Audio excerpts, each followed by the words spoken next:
Okay, thank you, Vimuktini. Can you all see me and hear me properly?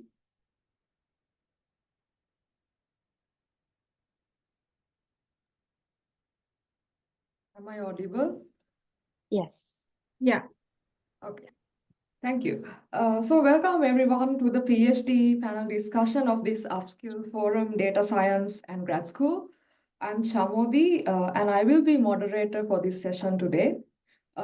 Throughout this session, we plan to discuss in detail about how we apply it to our respective grad schools and our degree programs and how our journey has been so far. So I want to remind the audience that there will be a 5-minute Q&A session at the end of our discussion. So if you have any questions, please feel free to type them in the chat and we will get back to those questions at the end of the discussion. So to start the session, we will first give some introductions about ourselves. So to tell a little bit more about me, I'm now doing a PhD in statistics at Colorado State University, USA. And now I'm currently in my third year. So actually today is the last day of the first semester of my third year. So my research focuses on the application of Bayesian statistical techniques in clinical trial designs. And these days I'm studying more about controlling error rates in the sequential clinical trials. And also I'm studying more about the optimal sample size determination in sequential trials. So I will then hand over this to Kethmi to introduce herself. Hello, everyone. I'm Kethmi Hettige, and I'm currently a third-year PhD candidate at the College of Computing and Data Science in Nanyang Technological University, Singapore. So my research mainly focuses on spatiotemporal pattern mining and predictive analytics, where I basically explore and develop new deep learning techniques to analyze spatiotemporal data across a wide variety of domains, including traffic, air quality, weather forecasting, and so on. So the aim of my research is to basically leverage the cutting edge technologies to make the processes more streamlined and assist in informed decision making. So I'm super happy to be a part of this panel and looking forward for an insightful session. Hi, everyone. I'm Rukshala Gunaratne. So first of all, thank you for the organizers for having me today.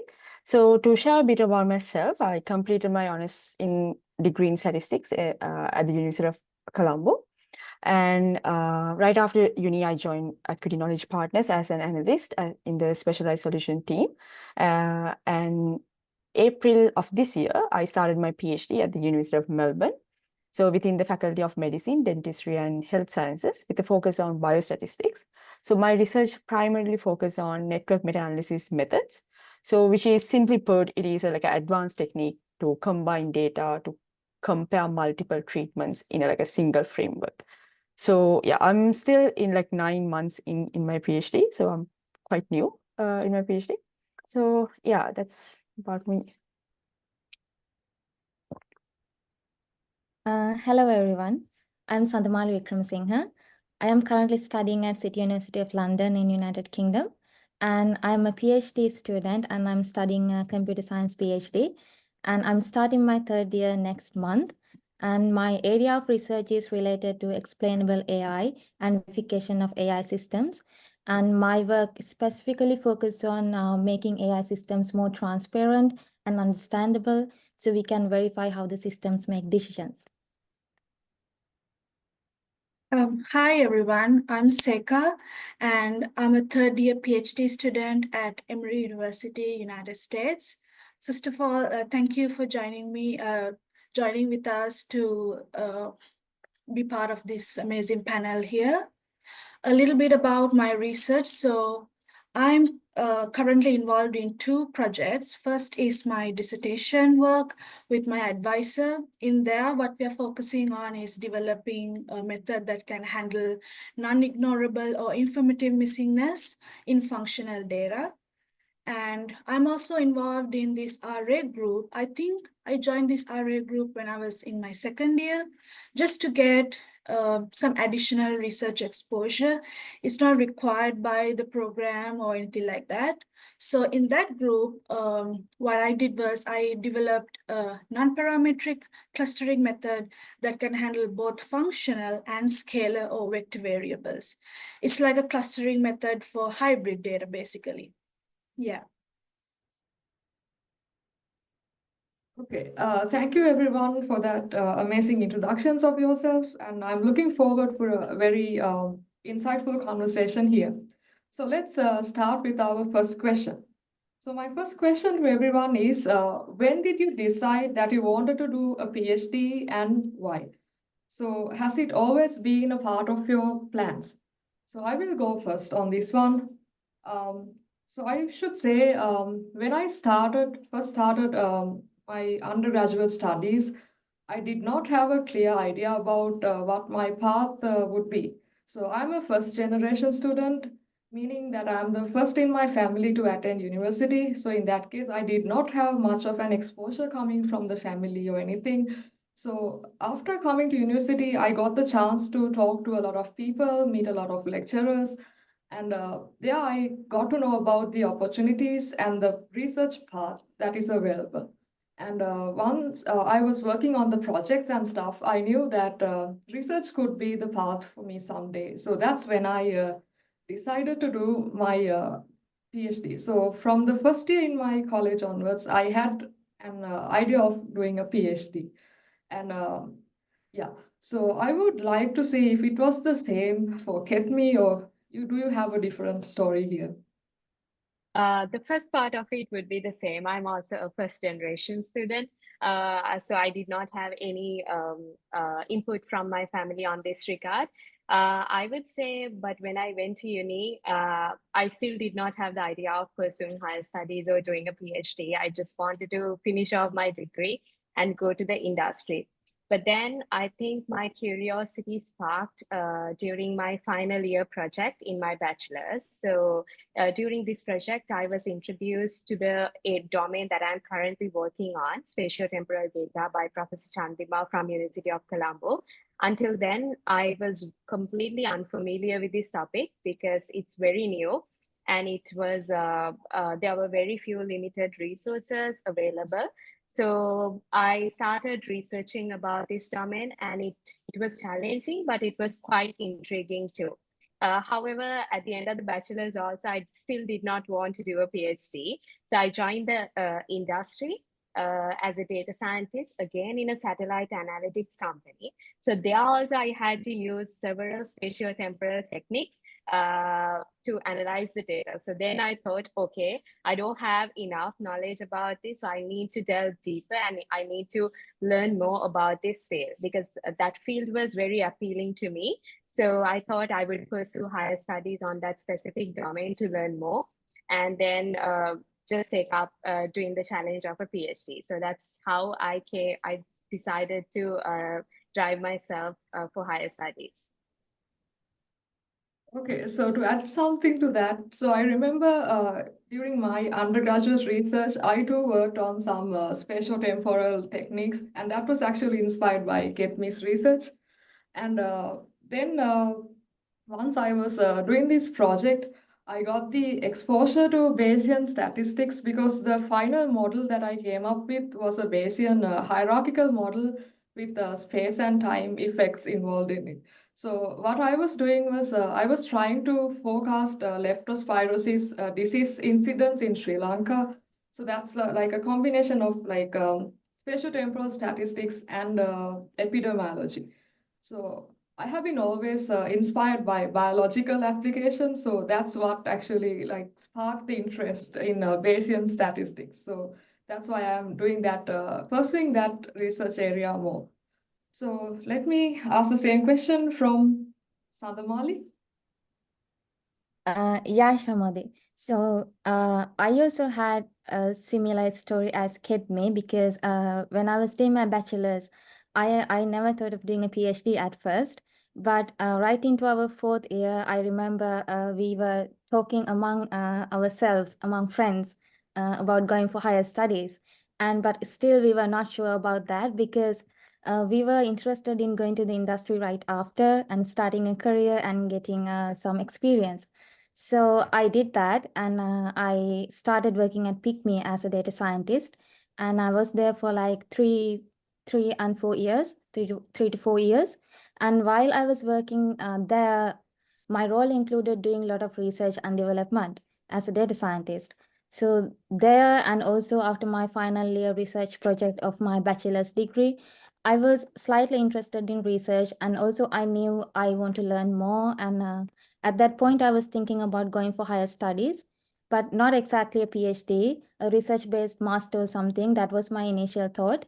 But since when I was working at Pygmy, since I was doing more research and development, and I was doing a lot of reading and stuff, finding new solutions for business problems, things like that. So that actually inspired me. So that's when I thought, okay, so let's give it a try, and let's look for opportunities to do a PhD. So that's how it started.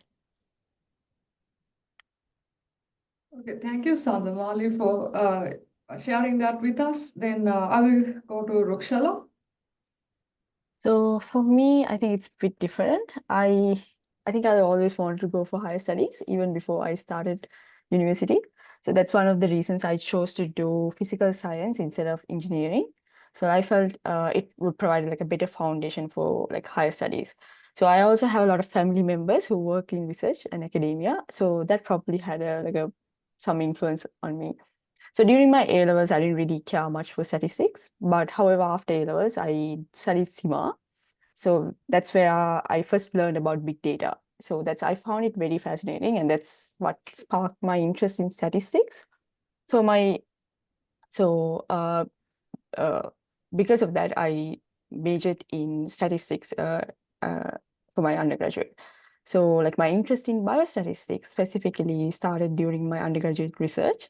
So my project focused on identifying risk factors for sleep apnea in pregnant mothers. It was like a longitudinal data set, and I really enjoyed it. And I've always been interested in the medical field. So being able to apply what I've learned in statistics to like a medical problem and produce like a meaningful insight was incredibly like satisfying. So that's when I realized like biostatistics was the area I wanted to explore further. So like when I started thinking about applying for a PhD, I knew it had to be in biostatistics. I wasn't entirely sure like which specific area in biostatistics I wanted to focus at the time, but I just knew like I wanted to work in biostatistics.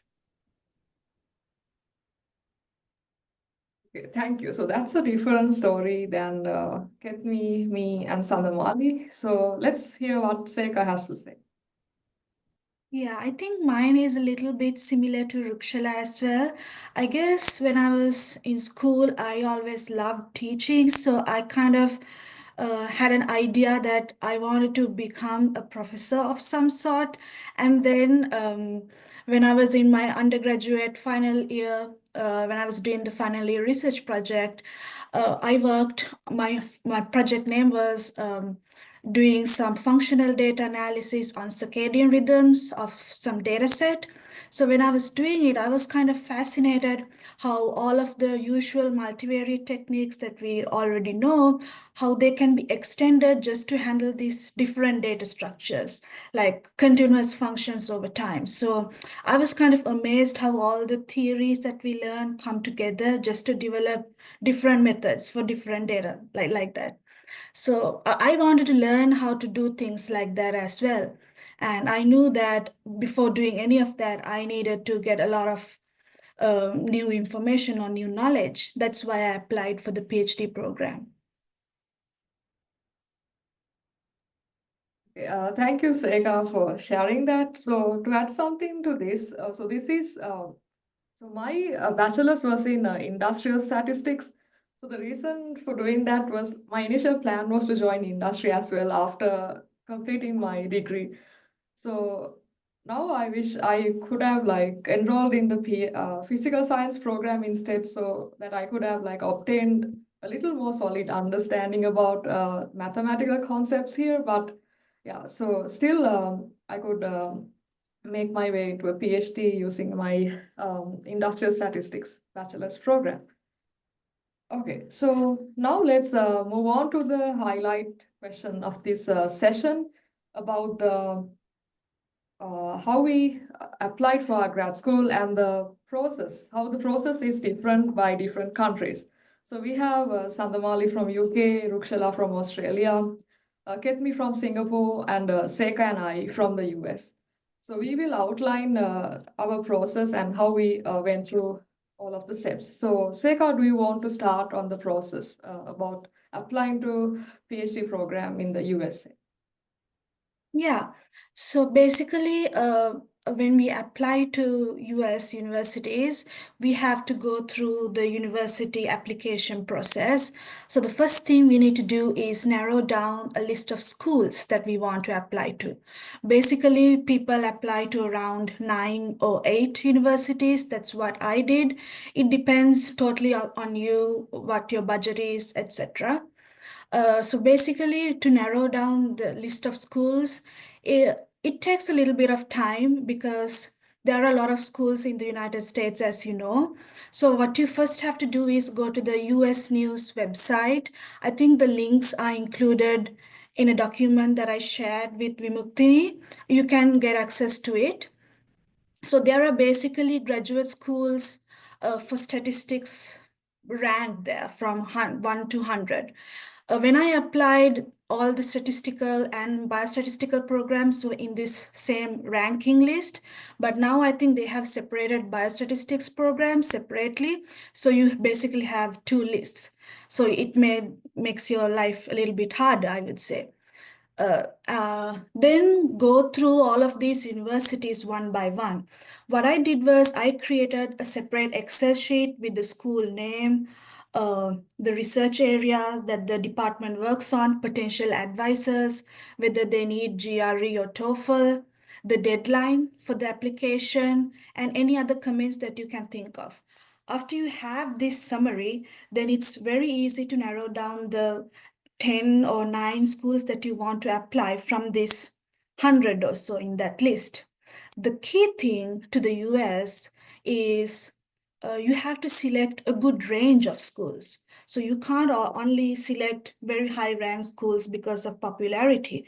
You have to select few high ranked schools, a lot of middle rank, and low rank schools. So that's very important because the competition is high. It's not just Sri Lankans that are applying. There are a lot of Chinese students, European students. Yeah.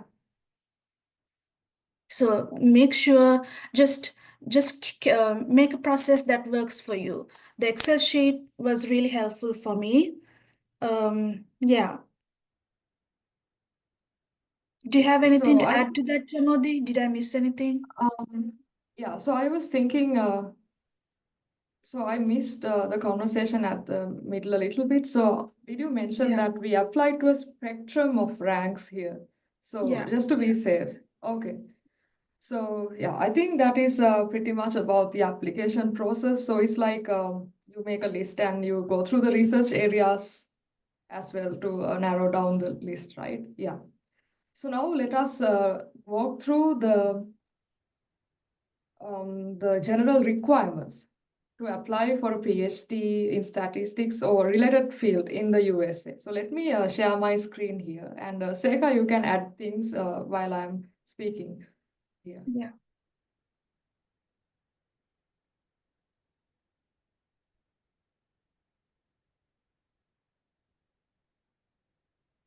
Is my screen visible?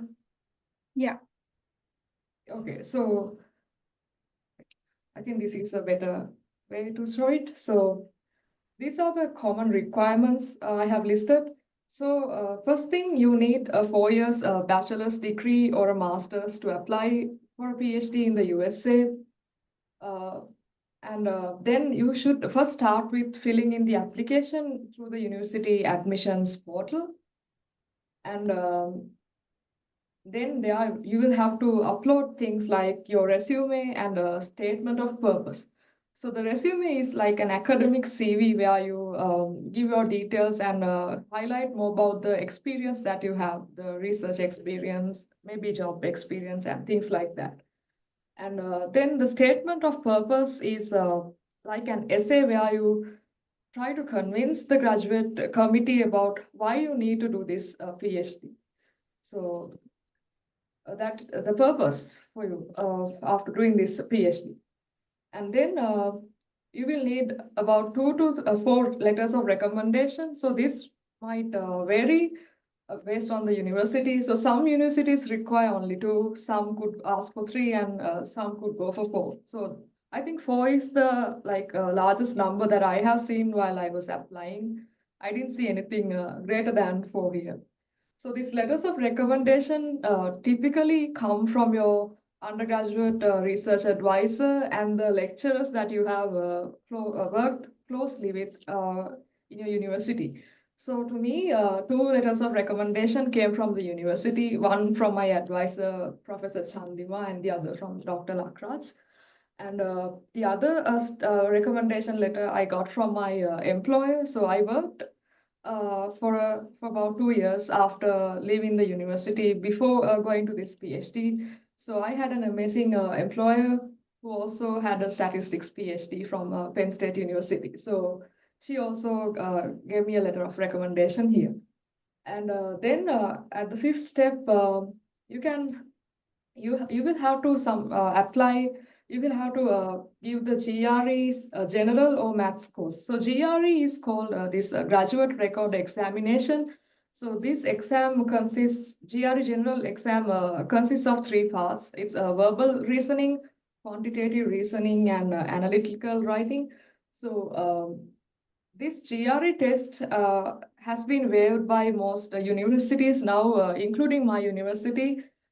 So that was a requirement when Sekha and I applied to US universities. So we both took the GRE exam here. And you can check One the thing I want university to add is website. my university still needs that. Yeah, Okay, yeah. yeah. So like you can check for the university website on more details. So some universities, like Sekha said, still require GRE, and they might even list out the cutoff scores for the verbal Yeah. reasoning and quantitative reasoning that they are looking for.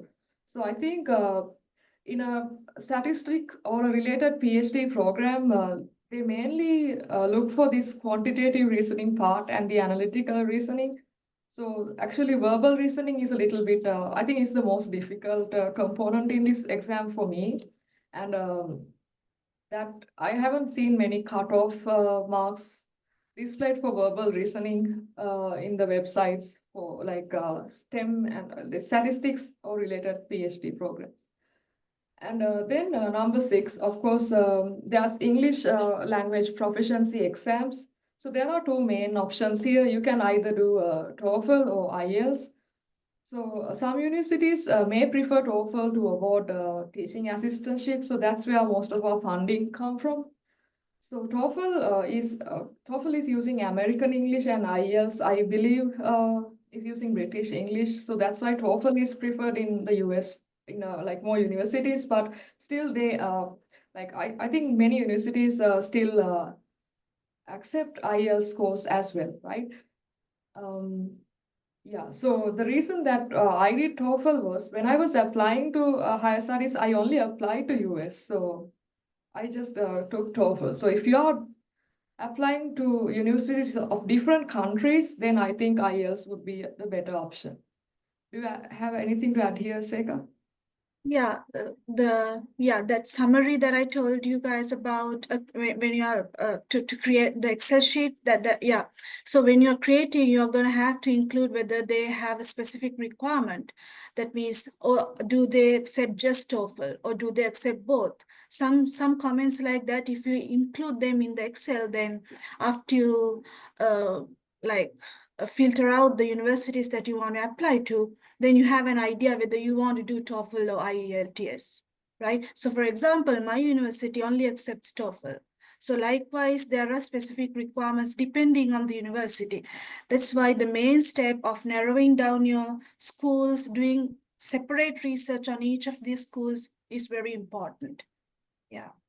These are basic Yeah. guidelines. Depending on the school, they might differ. Yeah. Yeah, and sometimes like some universities even mention the cutoff marks for the speaking, reading and writing, listening sections. So I think the crucial part here is about speaking because like that score is required to give you a teaching assistantship most of the time. So yes, so that's one thing I wanted to mention here. And finally, you need transcripts here. So you can apply with your temporary transcript if you are applying to US with the pending results. So to talk about more about pending results, there are two intakes in the US universities. You can either apply to fall intake or the spring intake. So the fall intake starts in August, and the spring intake starts in January. And the deadlines for these vary. So this fall intake deadline is typically around. So I should say that suppose you are applying to 2025 fall session here. So in that case, the deadline will be around December 2024 and January 2025. So that's the like time where we usually have the deadlines. And I'm not very familiar with the spring intake because fall intake is the most common, and even in my department, we only do a fall intake. So, Sekha, is there a spring intake in your department, or is it just fall, basically? It's just fall. We don't have a spring intake. But Yeah. some So, universities like, do have it, right? Yeah. yeah, some universities do have it. So, I think the deadline for spring intakes is somewhere around July, August. Mhm. So, you will have to keep track of deadlines when you are applying here as well. So when you are in the third year of your undergraduate studies, you can apply with your pending results so that you can, so not the third year, it's the fourth year, right? So when you are in the fourth year of your undergraduate studies, so that's the last year. So when you are in your last year, you can apply with your pending results to the next fall intake. So there you can apply with the temporary transcript. So one downside here would be that you will have to pitch your research experience when you are applying, right? So in that case, lack of research would be one thing if you are like applying with pending results, but people usually do that. I mean, people apply with pending results, and still people have like gotten, a lot of people have gotten admission using when they applied in the last year as well. So that you can do, but to get entrance to the university, you will need the finalized transcript, the official transcript at the end as well. So is there anything I missed here, Sekha, or is there anything you want to add? It's good, yeah. I think you covered Okay. basically everything. Yeah. Yeah, then if we talk about funding here, so the funding here comes in the forms of teaching or research assistantships. So in my program, all of us are given teaching assistantships upon admission. And towards the end of our program, some of us may get research assistantships. That's depending on the funding situation of the department. So when you are doing a teaching assistantship, you will have to work a few hours a week where you teach and grade. So you have responsibilities like that. So in this semester, I was the main instructor for a class, and I worked on so I taught 3 days a week, and then I graded all their exams and stuff. And in addition to that, I also had a grading assignment where I did grading for these online submissions for a regression analysis class. And yeah, so when you are doing a research assistantship, it's like either you are working on your dissertation or it could be a different project coming from a faculty member. And the funding here comes from the people who fund the project, right? And the other case, there could be some fellowships involved here. So that means you are getting a scholarship kind of. So you don't have to do any work, but you are getting a scholarship. So this funding covers our tuition, insurance, and also the living expenses. So I get a stipend monthly, and in addition to that, my tuition is also being covered here. So is there anything that you want to add about funding, Sekha? Yeah, the funding in Emory is a little bit different. So in the first 3 years, we are funded by the graduate school.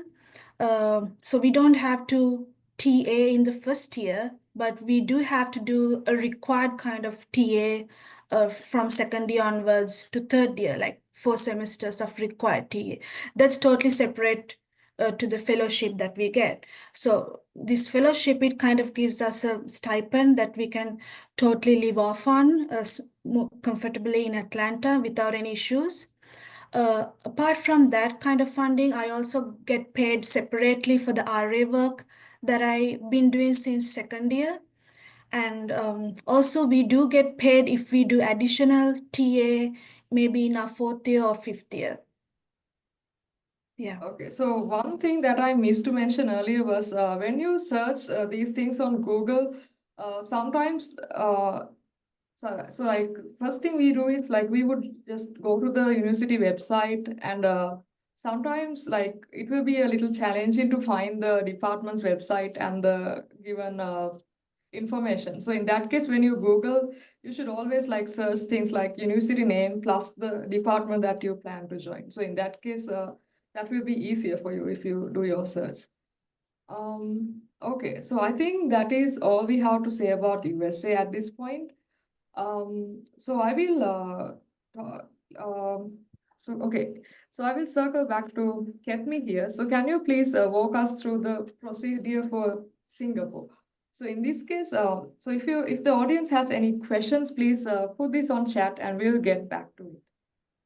Kethmi, over to you.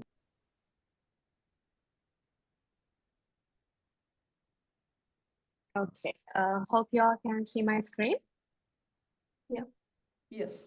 Okay, right. So I think the application process in Singapore is quite different to the US. So when it comes to, I'll first walk you through the types of scholarships which are available in Singapore. So basically we have, I would categorize them into two main components. First, we have scholarships which are funded or which are provided by government research institutions like A-STAR. And A-STAR provides two main scholarships, SINGA and ARAP, or A-STAR Research Program. So I'm under the SINGA scholarship. Then the second main category are the university-specific scholarships, which are provided by the four main universities of Singapore, NTU, NUS, SMU, and SUTD.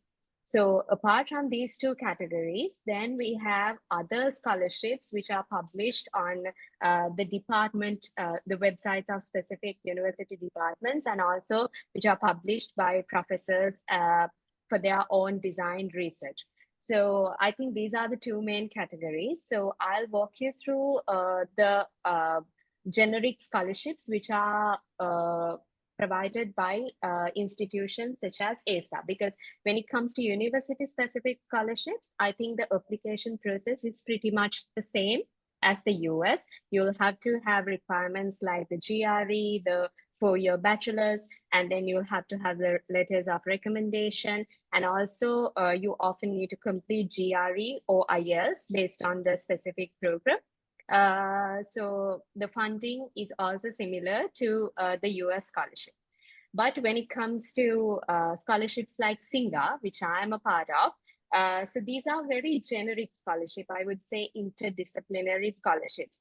So they basically evaluate not just the academic excellence, but also your other extracurricular activities. So from the beginning, I started applying to these types of scholarships based on my background. So because if you want to showcase your overall talent on the academic side, as well as other extracurricular activities that you have done, I think this is a good path. So in Singa scholarship, what you have to basically do is, this is provided by ASTA. So you can go to the website of ASTA, Agency for Science and Technology Research. I will also share the links at the end of the session. Once you go to the Singa page, you can just, there are two intakes. You can just go to their scholarship portal and fill out the basic details. Right? So these basic details include your research experience, any of your work experiences, or any other extracurricular activities that you have done, like the basic information up to now, including your bachelor's transcripts and so on. So I think the most crucial part after filling out this basic information are the three documents. The three documents are, first one is the statement of purpose. And the second one is your document explaining your research experience. And the third document is the document including your career aspirations. So these three documents are the main decision factors which decide of granting you a scholarship to pursue higher studies in Singapore. So I think SOP is generally a critical component in any of the scholarship processes. So in generic scholarship like Singa or even Fulbright, Chevening, Rhodes, all of these in other countries as well, SOP is the most crucial component. So when you're writing your SOP, I would say it should basically have an overarching story of yourself, of your passion, your vision, your research experiences, and also why you decided to choose this path. So most of the SOPs, they fail is because you just write what you have done, what you have accomplished, but you don't include what you really want to do. So I think the most important part is to connect your experiences, your research interests, and your goals with the societal impact that you're going to create. So once you have a SOP like that, once you include some compelling narrative to the SOP, I think that's a great component of the entire application process. Then, as I said earlier, after the SOP, you have to include all your research experiences. This can be with your undergraduate research or any kind of research that you did in the industry. So in my case, I had multiple researches that I did. I did not have any published papers when I was applying, but it would be a added qualification if you have any publication. But even though if you don't have any publication, as long as you have the experience of conducting research in any field, please do include that in the research experience document. Then also you have to have a career aspiration document, which basically explain about what you're aspiring to do. In my case, I had my research clearly outlined because I knew what I was going to do. I wanted to do in spatiotemporal data mining. It's great if you have something like that outlined. But if you don't have anything in mind, maybe you can research on what kind of cutting edge technologies are there, what kind of research are trending these days, and see what you really want to do. So that is another document which I think is quite important. So after you submit all of these documents to the portal of ASTA, once if you satisfy the basic requirements and if you have a compelling SOP, you will be called for interviews. So these interviews will be conducted by the governing agency, which is ASTA, and also your potential supervisors. So I had to face 2 to 3 interviews, and then they will decide based on the results, they will decide whether to give you the scholarship or not. So it's quite a lengthy process. It's not just about the application and you're done with it, but you have to apply. You have to face 2 to 3 interviews. So the generic scholarships like Singa would take at least 2 to 3 months. The preparation process, the application would take 2 to 3 months. So it's a daunting process, but I think if you do it right, it's really worth it. And I would also cover the funding on this scholarship. So according to the scholarship guidelines, you will be given a monthly stipend, which is quite enough to live in Singapore. So this stipend would cover your living expenses and other expenses that you need. And in addition to this, they would give you your tuition fee. That would be fully covered. So and we need to complete graduate teaching hours, which is a requirement of the scholarship, but you will not be paid for those hours. So it's a part, or it's a requirement of the scholarship. It's not like in the US where you are paid for the hours. In our case, we have to complete 200 to 400 hours during our entire PhD. I think it's a good experience for us as well, because teaching gives you a lot of exposure to the domain as well. So I think that requirement can be fulfilled within the first 2 years of the PhD. And also other most important thing about our application is the letters of recommendation. As similar to the US, we also need 3 recommendation letters. So I would say it would be really good if you can get the recommendations from different individuals representing different stages of your life. I mean, like you can highlight different stages of what you have done if you get the right recommendation. In my case, I got my 3 recommendations. One was from my final year supervisor in my bachelor's, who covered my academic background. And then I took another letter of recommendation from my employer, where I worked at RS Metrics. I think Chamodi also got the same recommendation.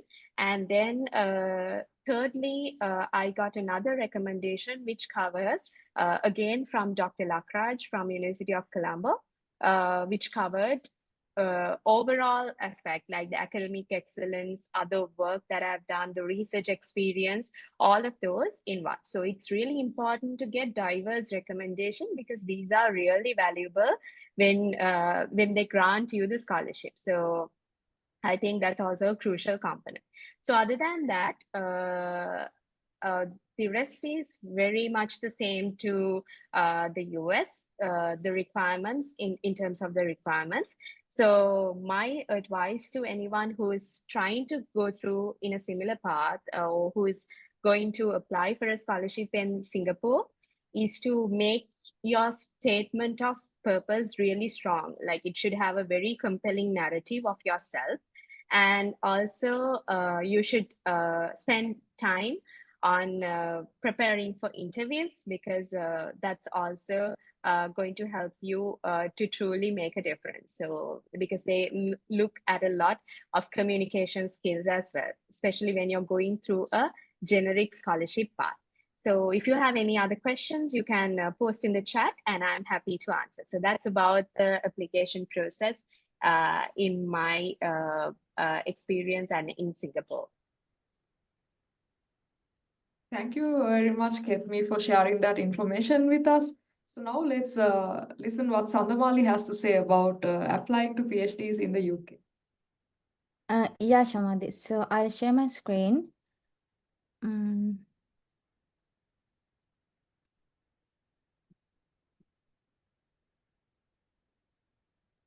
I hope you can see my screen.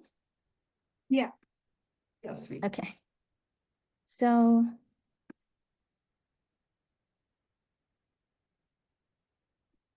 okay.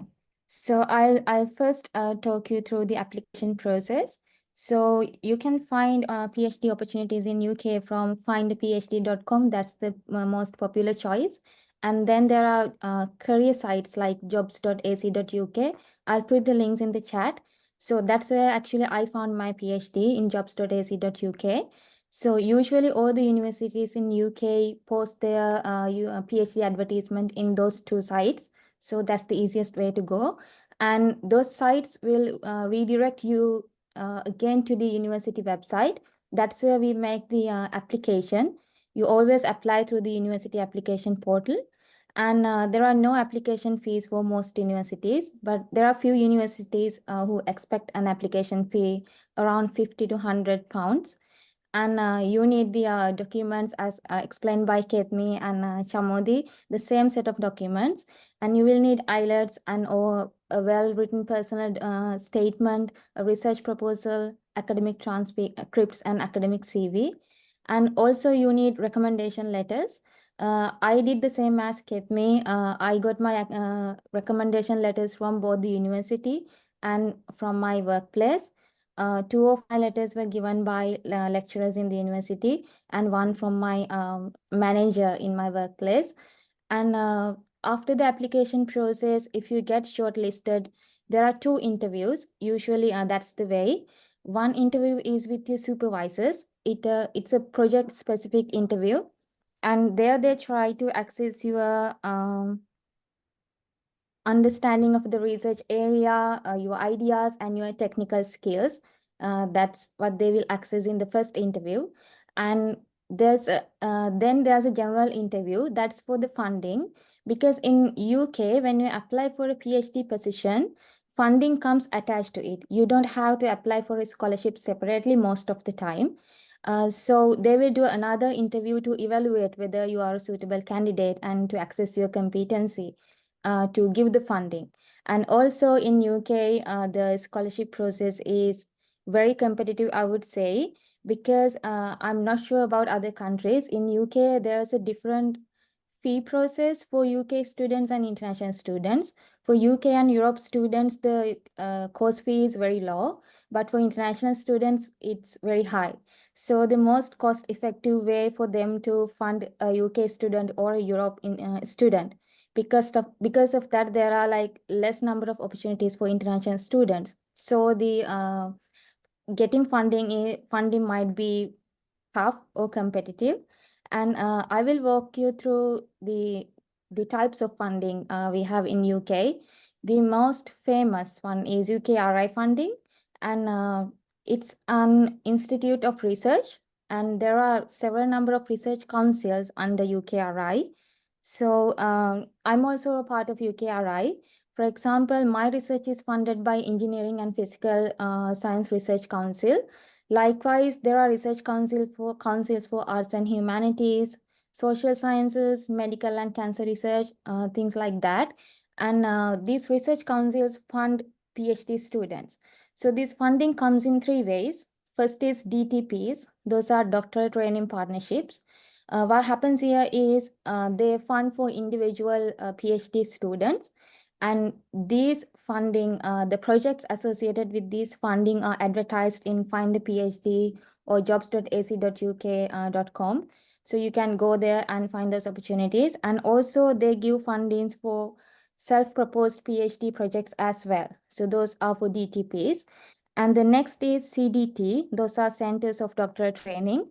So these are a bit different. Unlike for traditional DTPs, they comes in groups. So they give funding for a group of students to do a research. So you will be applied to a research group, and then you have to continue your research from there. So what happens is you'll be a part of community of researchers working on a related topic. And also there are training programs and internships associated with CDTs. They usually work with industry partners as well. The third one is the ICAS, or Industrial Cooperative Awards in Science and Technology. So that's completely associated with industry partners such as Google, DeepMind, and other corporates. So what happens there is universities and industry partners comes together and give funding for students to do a PhD. There, you can work with that industry partner for around 1.5 or 2 years. So you'll be basically working in their company as a part of your PhD. So you get the work experience as well. And also you work in the university. So that's how the industry PhD works. So that's one way of funding you can get. The next is university-specific scholarships. As you say, there are a lot of universities in UK. So you can, if there are any specific universities you are considering, you can go to the university website and try to find scholarships. There are vice chancellor scholarships, president scholarships, and several other scholarships based on the university. And the next are the general ones as Commonwealth Scholarship, Chevening Scholarships, and Grade Scholarships. So that's how the scholarships work. And in UK, for a PhD studentship, they give you the stipend, full course fee, and also some additional amount of money for your research expenses.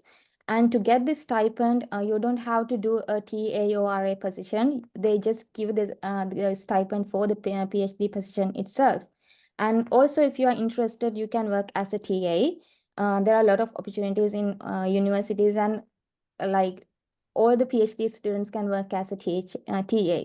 There are opportunities, and they will pay separately for the TA position. And that's about it, I guess. So let me check whether I missed something.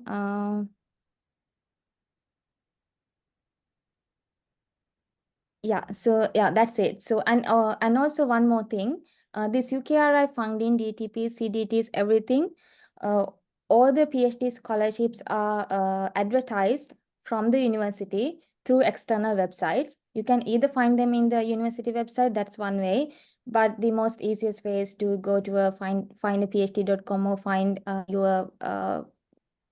the advertisements. And also, if you have an idea of your own, if you want to do a self-funded PhD, you can find the universities who are funded under UKRI, and then reach out to the supervisors and ask whether your research is relevant and whether you can get the funding. That's one way. Yeah. Thank you, Sandamali, for that detailed explanation on applying to PhD programs in the UK. And now let's listen what Rukshala has to say.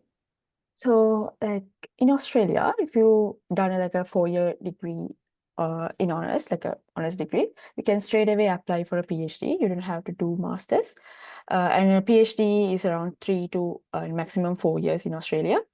But there are some universities that offers like integrated PhDs with like masters, where you have to do like a masters and like a PhD.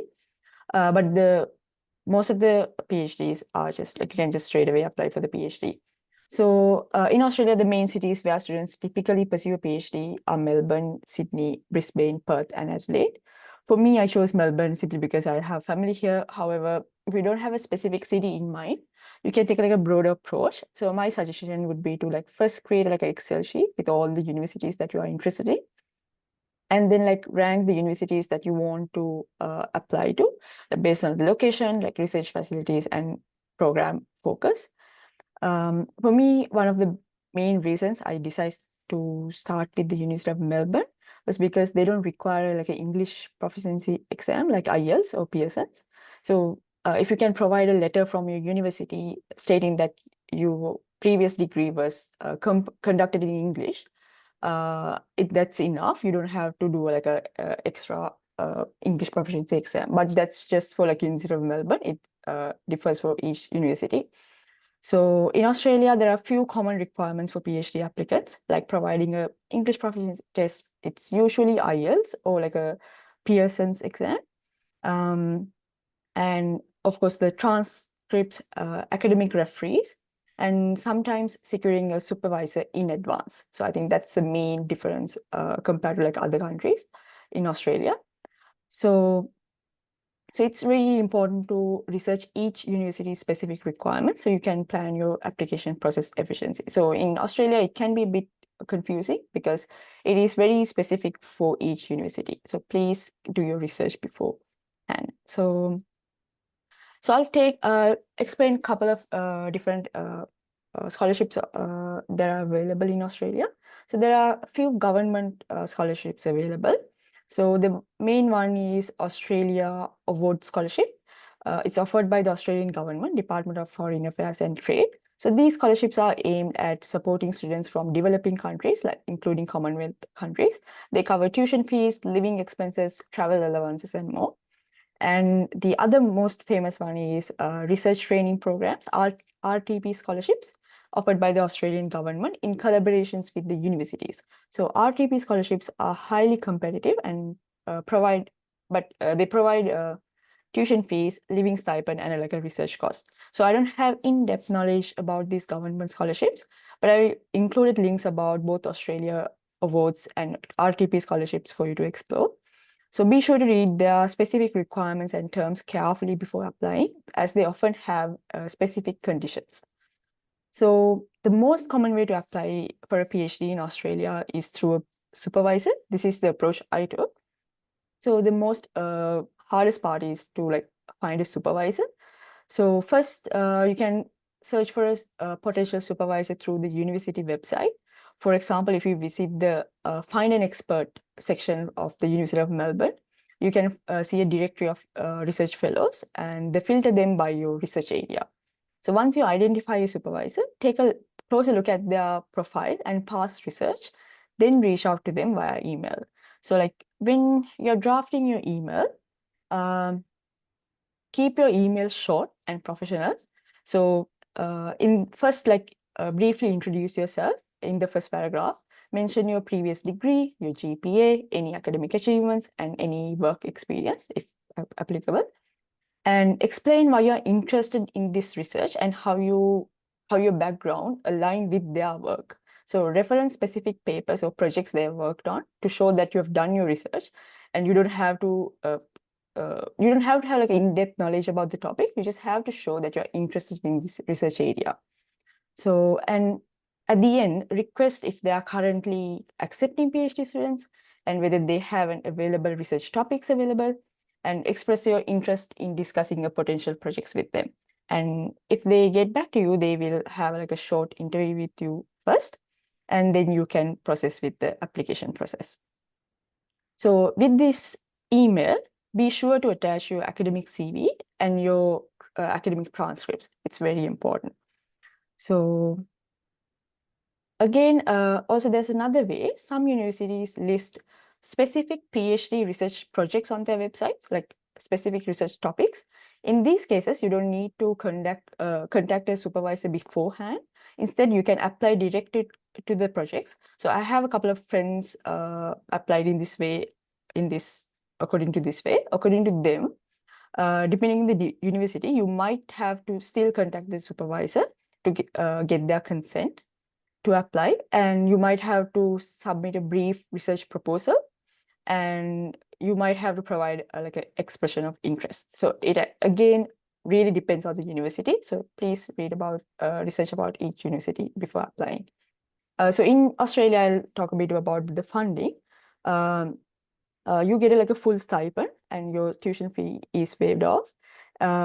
You can work still like I work as a research assistant, and also like I teach biostatistics for master students, but it is like an additional income. It's not related to the stipend, or it's totally up to you. It's like a additional income and like a good exposure, I would say.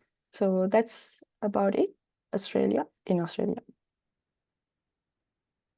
Okay, Rukshala, thank you for sharing that information with us. So some things to add to about applying to the PhD programs in the US that we missed earlier. So I think we didn't mention the typical program duration. So that in a PhD program in the US usually takes about 4 to 5 years. Typically, it's 5 years, and sometimes like at the end of the application process, there could be interviews for the shortlisted candidates. Sekha, do you have to add anything here? Yeah. I had an interview to the school that I applied to. It was not very stressful at all. They just asked about why I am applying to this school, and they asked about my backgrounds. They were specifically interested in my math background, I have to say. They asked whether I have taken classes like real analysis, things like that. And yeah, it was a very casual research experience. Like, yeah, because in the US, I feel like what they're mostly after is our mathematical course background compared to the research background, because first 3 years we have to do the qualifying exam, we have to pass our classes to get candidacy. So what they're mostly after are students who can do that. That means you need to have the statistical and mathematical background, but they do teach everything from scratch here. But they want students who can get to that position because they are funding us for 5 years, right? So they are investing on a student. That's kind of important. Yeah, thank you very much, Sekha, and thank you all the panelists for sharing your insightful information here. So we have a question from the audience. So the question is, when someone is interested in applying for a PhD, how should they choose the country and the university? Should it be based solely on the university ranking um, in the selected field, or is it entirely a matter of personal preference? What would be the better approach, and what would you recommend to someone still in their first year of a bachelor's degree? So here, what I would have to say is you would want to take the program duration into consideration as well when you are applying. And also, I would say ranking is important, and also go for the research overlap. So that is a crucial element to get acceptance. So suppose you are applying to a university where your research experience has nothing to do with the faculty members. So in that case, it would be a little difficult to get acceptance. So I'm talking about the US. So in other countries, I think you can talk to the advisors first before like getting acceptance to the program. So in the US, typically we do not have an advisor when we enroll in the program. So you would want to take things like that into consideration. And does anyone like have anything to add here to that question? Yeah, I would also say kind of a similar thing. If you're still in your first year of the bachelor's, I think it's important to figure out a field that you want to work on if you're directly applying for a PhD. So I think progressively you can figure that out once you do the research in your final years. Once you figure that out, and if you have a country of preference, maybe you can definitely go through that country's scholarship application process. But if you don't have any specific country, like myself, because I did not have any specific country, so but I had the field that I wanted to work on. So what I did was I explored different universities in different countries, and so the research opportunities in different countries for my specific field. And then only I started applying for these different universities. So I think the ranking is important up to a certain extent, because ranking decides the research excellence of that particular university, and also it provides stronger career opportunities if you want to settle in that country later on after completing the PhD. So I think ranking is a important factor, but it's not the sole factor as well. So yeah, that's what I have to add. Thank you, Kethmi. Yes, that's yeah, ranking is not the like only factor we should look for. Yes. Okay, so we have another question here. I am currently I a was third year trying to undergraduate type an pursuing. answer for that. Yeah, I think it's not working well. Something is wrong. Yeah. Okay. What I was trying to say is, no, you don't need to apply for statistics programs, specifically that list. We are all coming from statistics backgrounds. That's why we searched statistical or biostatistical rankings. But if you're coming from a computer science background, then you need to go over the computer science rankings and maybe engineering rankings. And there are departments that offer specific data science programs. Yeah. The reason I put the statistical rankings was because all of us in this panel, we are coming from Department of Statistics, University of Colombo. Yeah, that's true. So we have another question. So this is for the people from UK and Australia.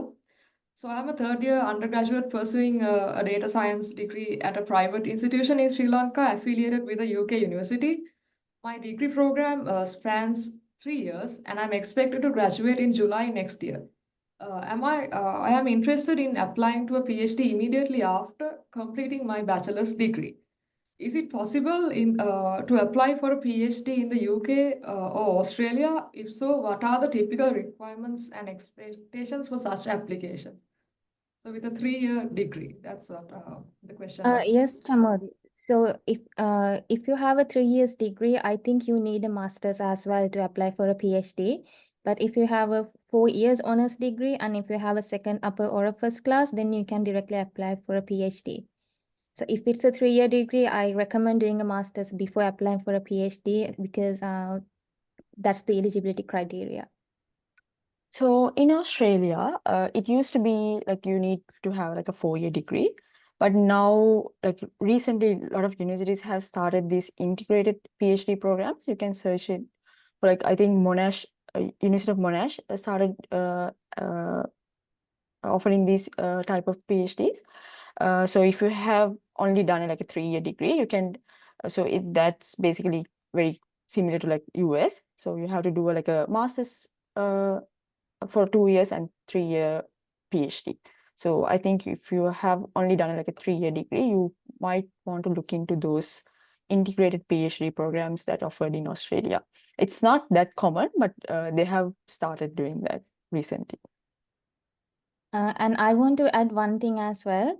So for your bachelor's degree, I think it's important to have a research component in order to apply for a PhD directly. So they consider that. And where in my interview, they actually asked a lot of questions about my research background in my bachelor's degree. And I always say I recommend you to do a master's with a research component if you're going to apply for a PhD with a 3 years bachelor's, because experience matters actually. Okay, thank you so much for the answers. And I'm we sorry, have some. I have something to add. If Yes, you're trying to do like a master's, like those integrated PhD programs, just know you don't have to pay for the master's program. It is like fully funded in Australia. So like for the master's and the PhD, it is like fully funded if you are trying to go for like an integrated PhD program. Yes. Okay, thank you very much. So we do have some more questions coming in, but I think we are short of time here. So in that case, I think we can answer these questions in chat while the session is still on. Right. So yes. So due to time constraints, we have to like conclude the PhD panel discussion here. So thank you for having us here today, and over to you, Vimukti.